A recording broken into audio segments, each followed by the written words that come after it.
Well, the effects of the war are also being felt here in Canada, and many parents are grappling with how to talk to their children about it. Todd Cunningham is a school and clinical psychologist. He is also an assistant professor at the Ontario Institute for Studies in Education at the University of Toronto. Earlier, he spoke with me about why he thinks it is an important conversation to have.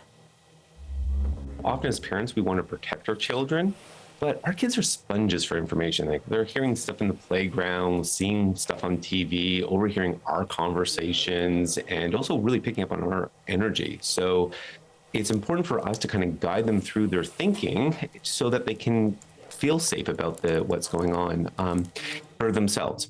So we have to start the conversation. So yesterday I was in the car with my girls, 8 and 12, and just asked, hey, there's another war going on. Have you heard something about that? And it's the way to just start. And then you hear what they have to say, correct any misinformation that they might have in terms of their understanding. And this is really important, especially for younger children, because they might think this is closer to home than it's not. Or if we have loved ones abroad, they might think that they're part of it.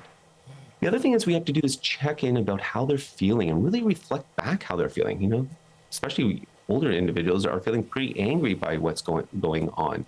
And we can commiserate with them about how that's making us feel. But it's important when we talk about our feelings, we're there to support them. Mm-hmm. It's not that they're here to support us.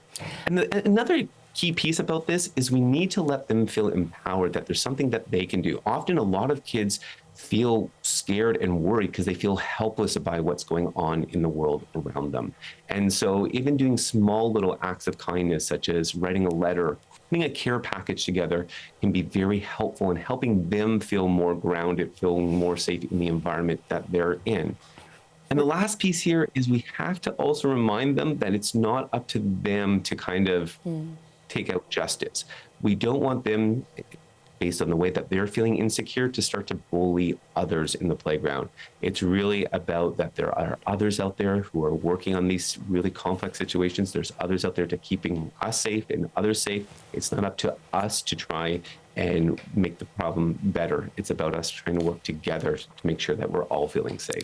Todd, I wonder how age plays into this. I myself have 2 small children, so that's something I think about. What is age appropriate here? So what do parents need to know when it comes to that?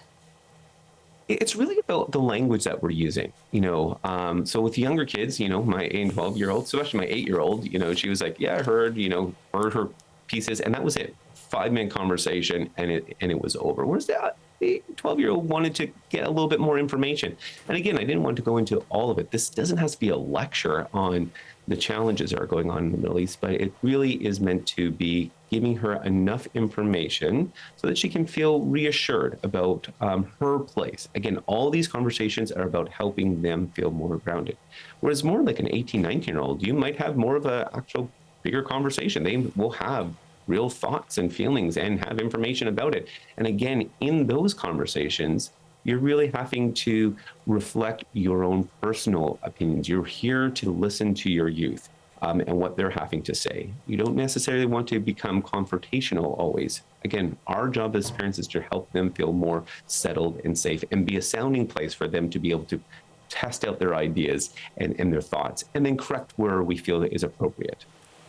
And Todd, I just want to ask you before we have to let you go here about how social media plays into this, because this is something that, in this conflict in particular, given the times that it is happening, is playing out all over social media. So the sights, the sounds of this war are really all over the internet. Should parents be limiting exposure to what they're seeing here?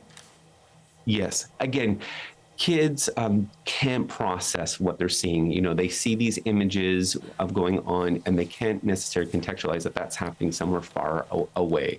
So, we're having breakfast. I hear that on the news that something's coming up. I just turn off the TV and we go into another conversation. I check in on myself to hear what this is doing when my kids aren't around, when I have these conversations with my partner. They're not around, so that we're not exposing them more and more to it. But we can never protect them completely. So that's why it's important to have the conversation.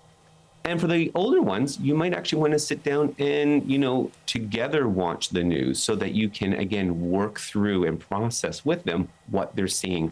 How is it making them feel? So that, again, they're leaving from a place of feeling kind of understood and more grounded in the images that they've been exposed to. That's clinical psychologist Todd Cunningham.